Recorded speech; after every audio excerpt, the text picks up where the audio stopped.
सीधा आपको जम्मू कश्मीर लेकर चलते हैं, जहां पर प्रधानमंत्री नरेंद्र मोदी संबोधित कर रहे हैं। जी, जम्मू कश्मीर विधानसभा में नेता विपक्ष सुनील जी, संसद में मेरे साथी जुगल किशोर जी, अन्य जनप्रतिनिधिगण और मेरे प्यारे भाई और बहनों,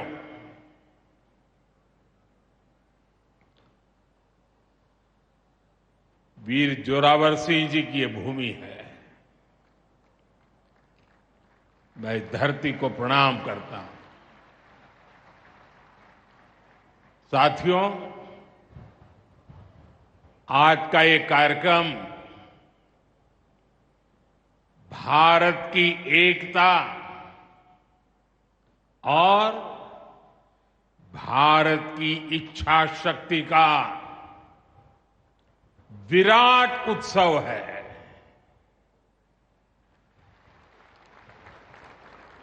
माता वैष्णो देवी के आशीर्वाद से आज वादी कश्मीर भारत के रेल नेटवर्क से जुड़ गई है। मां भारती का वर्णन करते हुए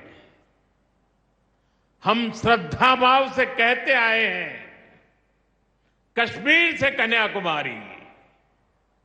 ये अब रेलवे नेटवर्क के लिए भी हकीकत बन गया है।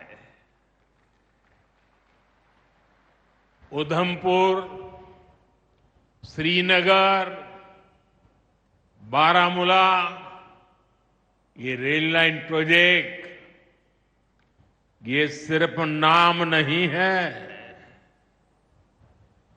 ये जम्मू कश्मीर के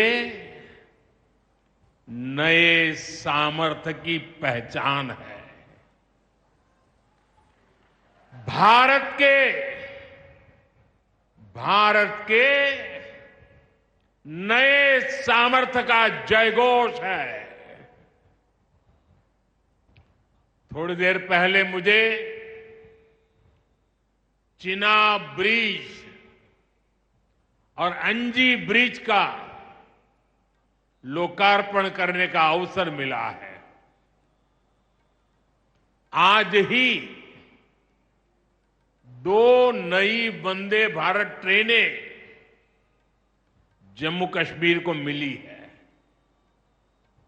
यहां जम्मू में नए मेडिकल कॉलेज का शिलान्यास हुआ है। 46,000 करोड़ रुपए के प्रोजेक्ट्स जम्मू और कश्मीर के विकास को नई गति देंगे। मैं आप सभी लोगों को विकास के नए दौर के लिए बहुत बहुत बधाई देता हूं। साथियों, जम्मू कश्मीर की अनेक पीढ़ियां रेल कनेक्टिविटी का सपना देखते देखते गुजर गई। मैं कल सीएम उमर अब्दुल्ला जी का एक बयान देख रहा था और अभी भाषण में भी बताया। वो भी बोले थे कि जब वो 7वीं 8वीं में पढ़ते थे तब से इस प्रोजेक्ट को पूरा होने का इंतजार कर रहे थे। आज जम्मू कश्मीर के लाखों लोगों का सपना पूरा हुआ है। और ये भी हकीकत है, जितने अच्छे काम है ना, वो मेरे लिए ही बाकी रहे हैं। साथियों, ये हमारी सरकार का सौभाग्य है कि इस प्रोजेक्ट ने हमारे कार्यकाल में गति पकड़ी और हमने इसे पूरा करके दिखाया। बीच में कोविड के कालखंड के कारण भी अनेक मुसीबतें आई, लेकिन हम डटे रहे। साथियों, रास्ते में आने जाने की मुश्किलें, मौसम की परेशानी, लगातार पहाड़ों से गिरते पत्थर, ये प्रोजेक्ट पूरा करना मुश्किल था, चुनौतीपूर्ण था। लेकिन हमारी सरकार ने चुनौती को ही चुनौती देने का रास्ता चुना है। आज जम्मू कश्मीर में बन रहे अनेकों ऑल वेदर इंफ्रास्ट्रक्चर प्रोजेक्ट इसका उदाहरण है। कुछ महीने पहले ही सोनमर्ग टनल शुरू हुई है।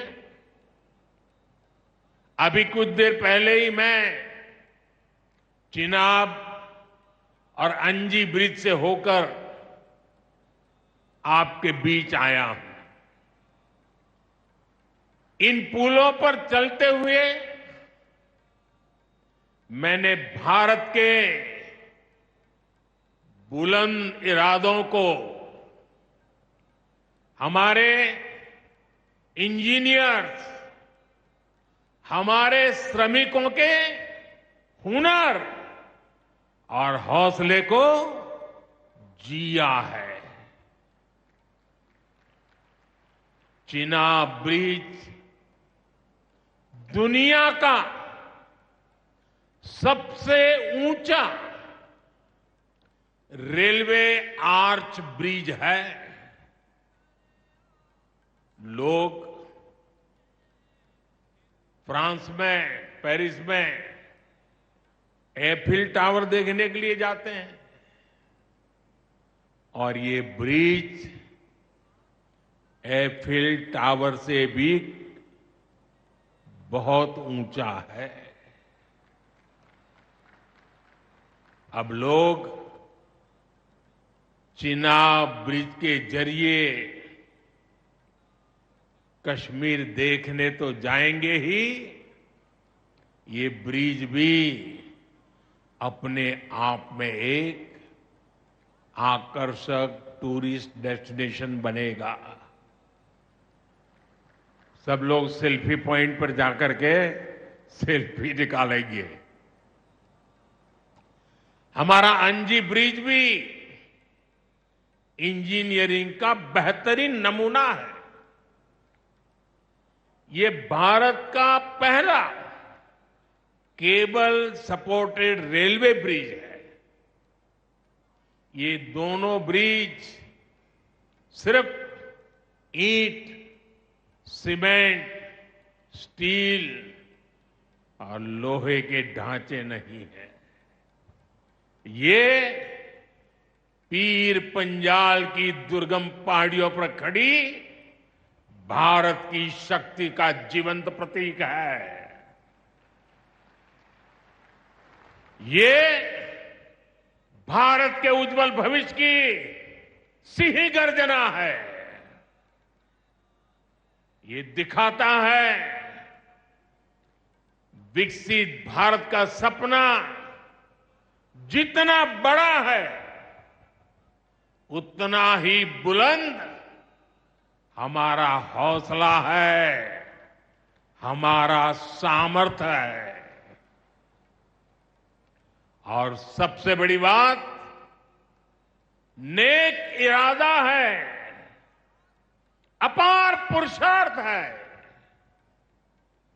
साथियों, चिनाब ब्रिज हो या फिर अंजी ब्रिज,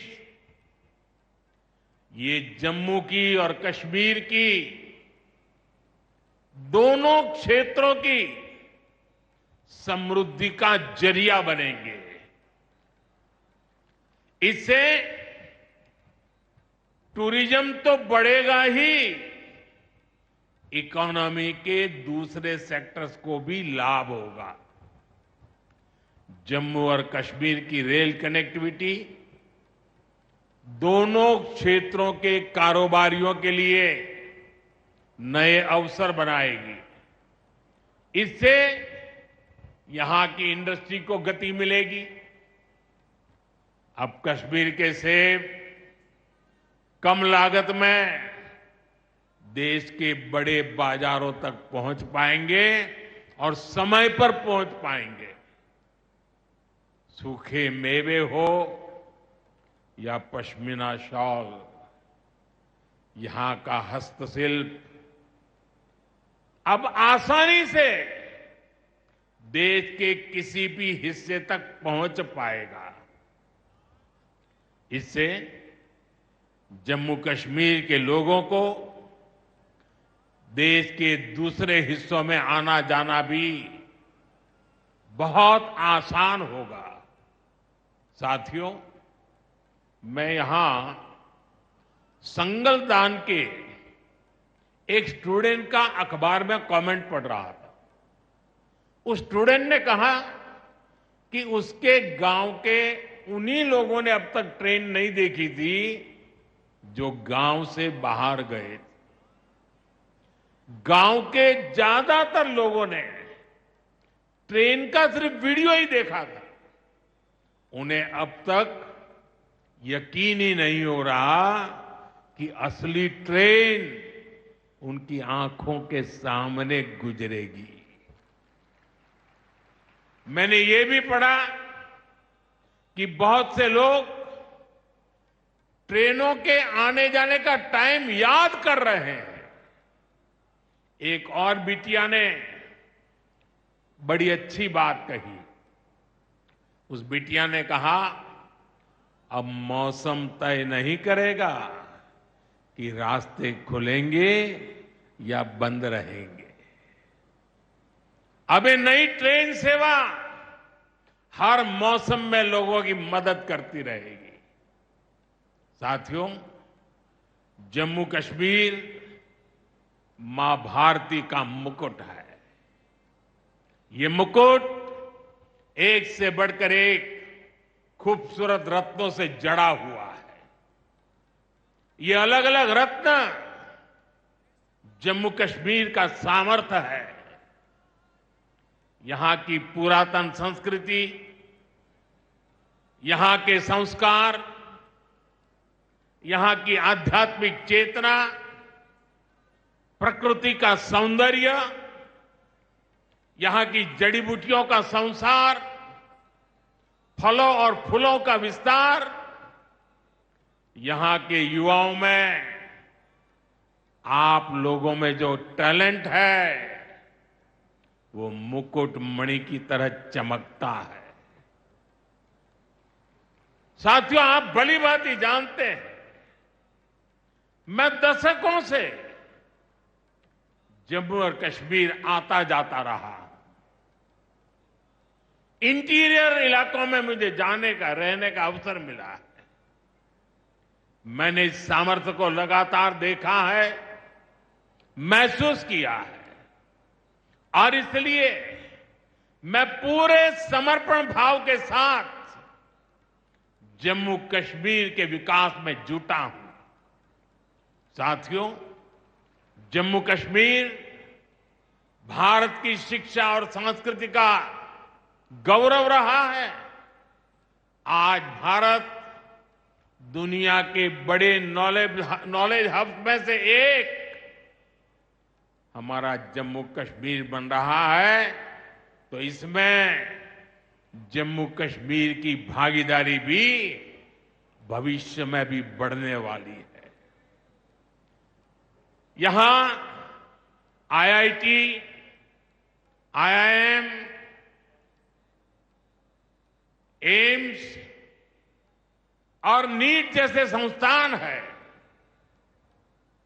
जम्मू और श्रीनगर में सेंट्रल यूनिवर्सिटीज हैं। जम्मू और कश्मीर में रिसर्च इकोसिस्टम का भी विस्तार हो रहा है। साथियों, यहां पढ़ाई के साथ साथ दवाई के लिए भी अभूतपूर्व काम हो रहा है।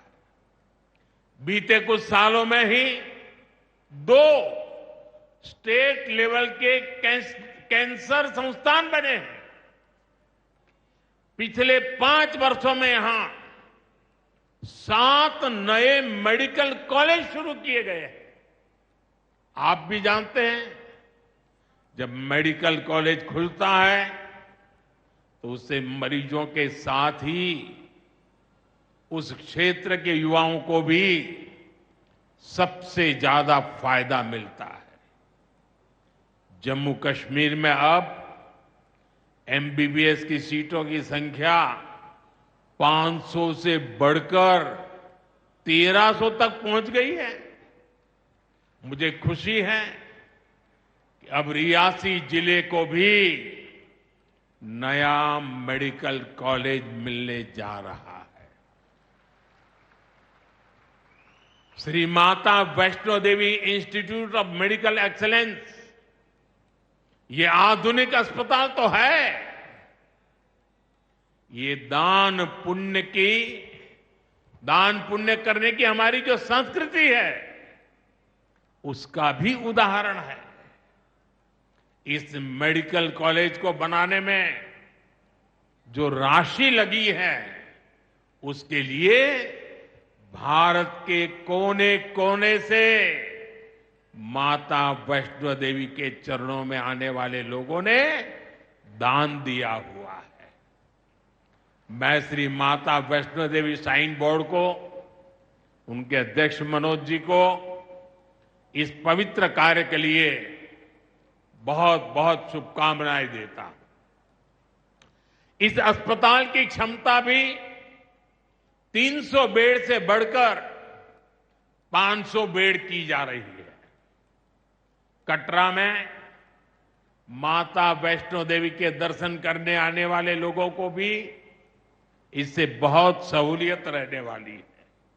साथियों, केंद्र में भाजपा एनडीए की सरकार को अब 11 साल हो रहे हैं।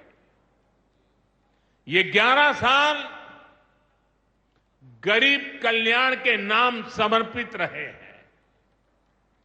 प्रधानमंत्री आवास योजना से 4 करोड़ गरीबों का पक्के घर का सपना पूरा हुआ है।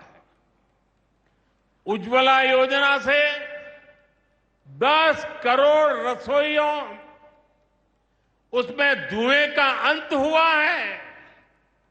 हमारी बहनों को, बेटियों को उनकी सेहत की रक्षा हुई है। आयुष्मान भारत योजना से 50 करोड़ गरीबों को 5 लाख रुपए तक का मुफ्त इलाज मिला है। प्रधानमंत्री गरीब कल्याण अन्न योजना से हर थाली में भरपेट अनाज सुनिश्चित हुआ है। जनधन योजना से पहली बार 50 करोड़ से ज्यादा गरीबों के लिए बैंक का दरवाजा खुला है। सौभाग्य योजना से अंधेरे में जी रहे 2.5 करोड़ परिवारों में बिजली की रोशनी पहुंची है। स्वच्छ भारत मिशन के तहत बने 12 करोड़ शौचालयों ने खुले में शौच की मजबूरी से मुक्ति दिलाई है।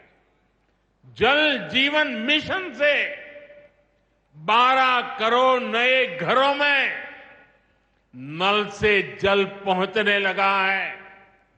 महिलाओं का जीवन आसान हुआ है। पीएम किसान सम्मान निधि से 10 करोड़ छोटे किसानों को सीधी आर्थिक सहायता मिली है।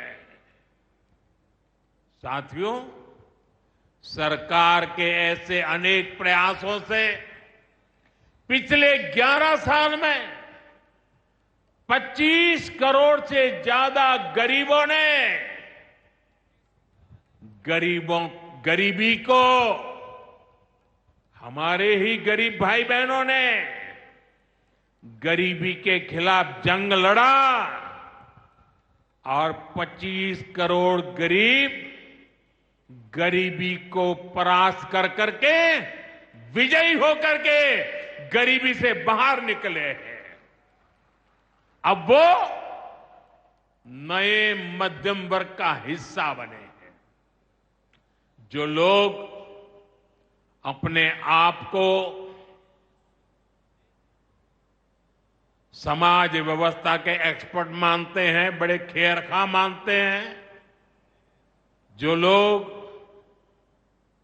अगड़े पिछड़े की राजनीति में डूबे रहते हैं, जो लोग दलितों के नाम पर राजनीतिक रोटियां सेकते रहे हैं, जरा जिन योजनाओं का मैंने सिर्फ उल्लेख किया है उसकी तरफ नजर कर लीजिए।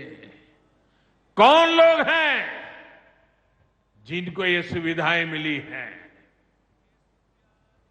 वो कौन लोग हैं जो आजादी के 7 दशक तक इन प्राथमिक सुविधाओं से वंचित रहे थे?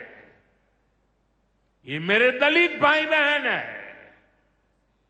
ये मेरे आदिवासी भाई बहन है, ये मेरे पिछड़े भाई बहन है, ये पहाड़ों पर गुजारा करने वाले, ये जंगलों में बसने वाले, झुग्गी झोपड़ी में जिंदगी पूरी करने वाले, ये वो परिवार है जिनके लिए मोदी ने अपने 11 साल खपा दिए हैं।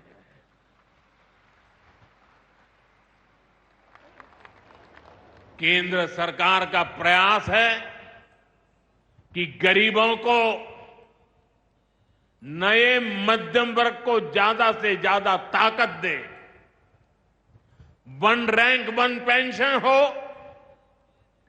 12 लाख रुपए तक की सैलरी को टैक्स फ्री करना हो, घर खरीदने के लिए आर्थिक सहायता देना हो, सस्ती हवाई यात्रा के लिए मदद देनी हो, हर तरह से सरकार गरीब और मध्यम वर्ग के साथ कंधे से कंधा मिलाकर चल रही है।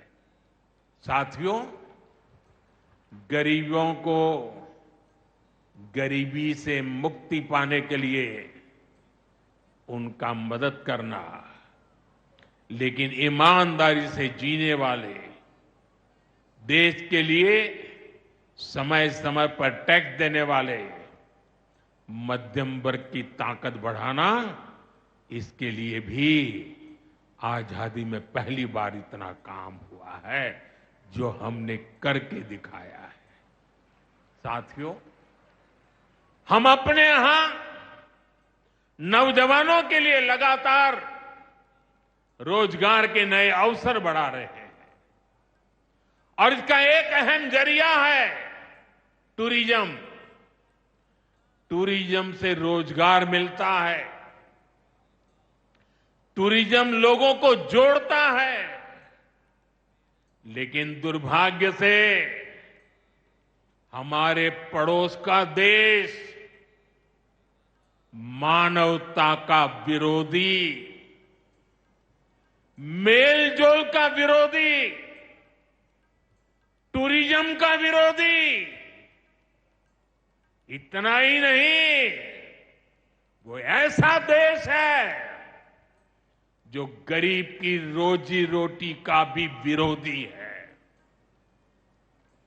22 अप्रैल को पहलगाम में जो कुछ हुआ वो इसी का उदाहरण है।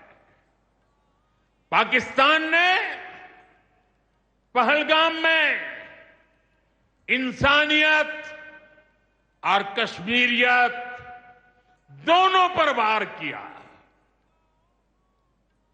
उसका इरादा भारत में दंगे कराने का था।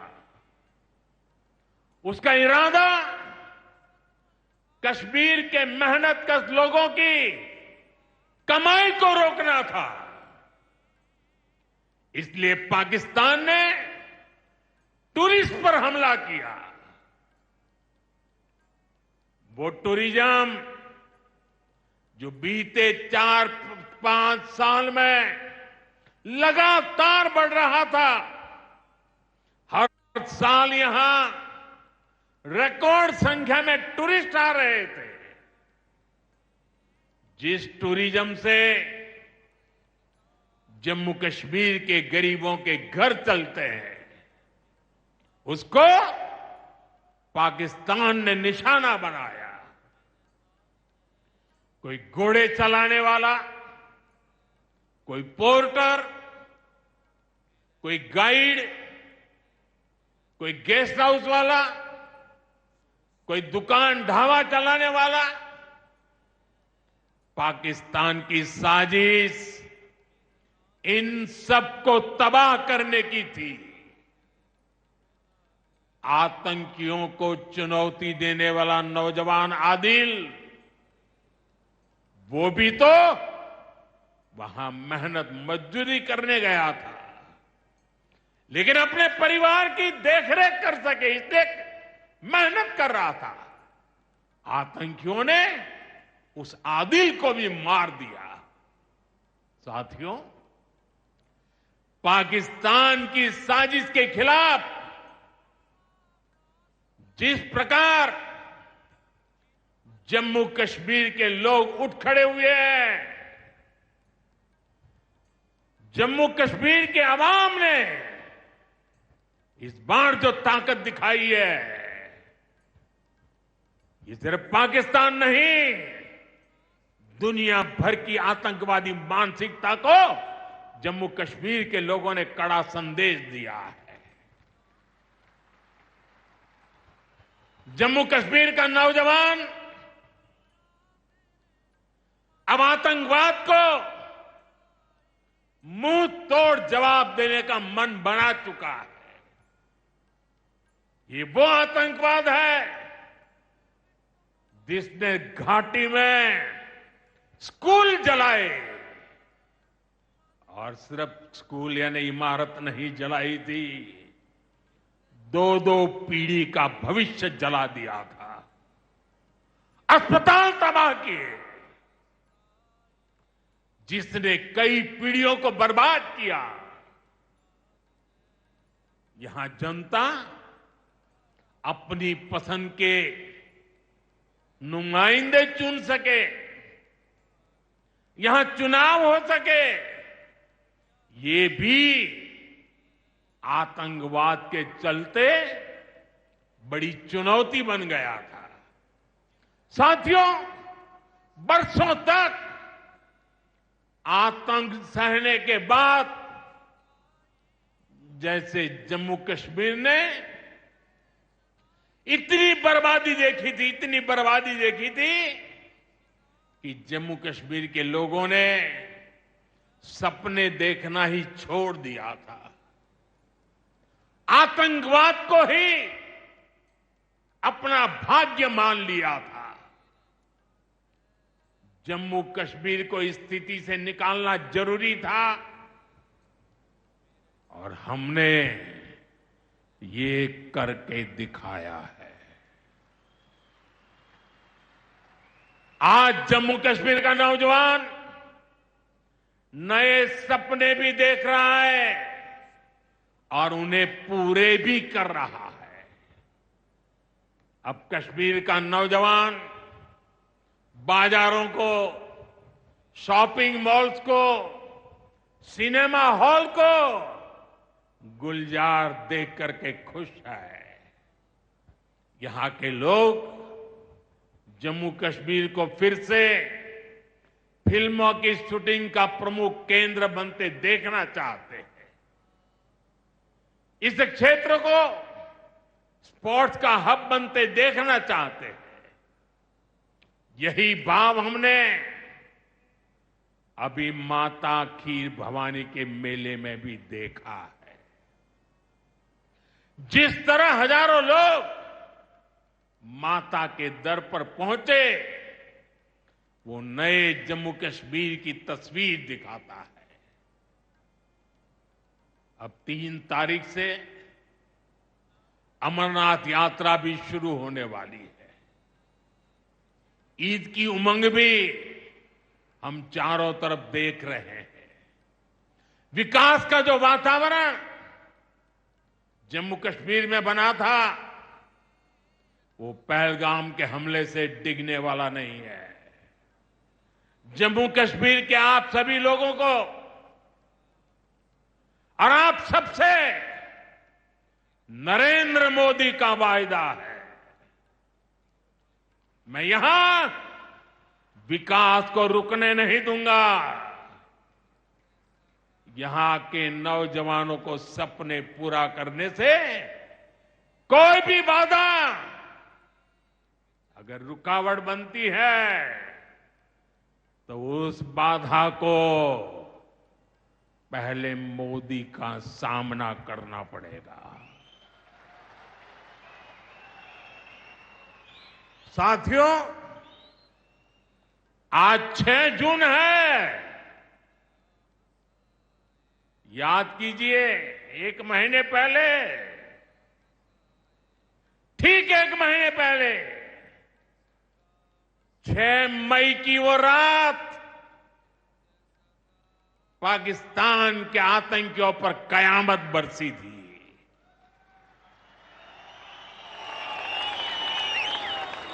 अब पाकिस्तान कभी भी ऑपरेशन सिंदूर का नाम सुनेगा तो उसे अपनी शर्मनाक शिकस्त याद आएगी।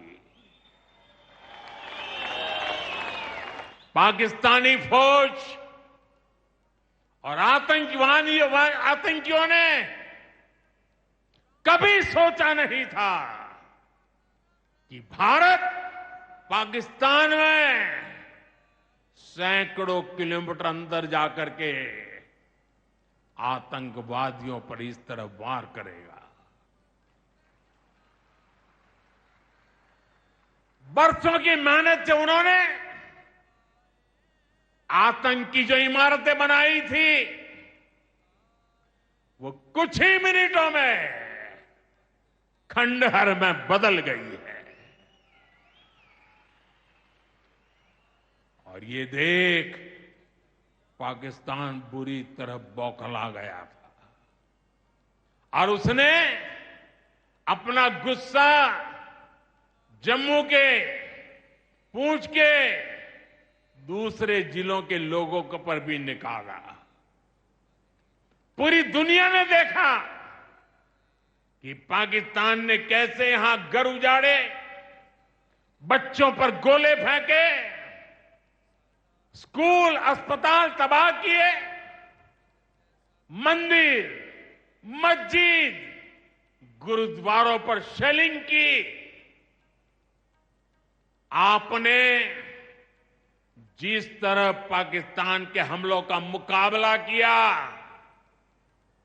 वो हर देशवासी ने देखा है। इसलिए अपने परिवारजनों ने उनके साथ हर देशवासी पूरी शक्ति से खड़ा है। साथियों, जिन लोगों की क्रॉस बॉर्डर फायरिंग में मृत्यु हुई है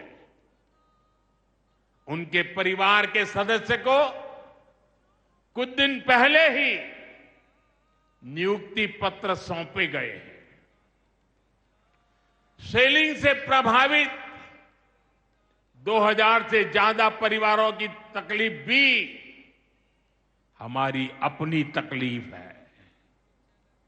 इन परिवारों को शेलिंग के बाद अपने घर की मरम्मत के लिए आर्थिक मदद दी गई थी। अब केंद्र सरकार ने ये तय किया है कि इस मदद को और बढ़ाया जाए। आज के इस कार्यक्रम में मैं इसकी भी जानकारी आपको देना चाहता हूं।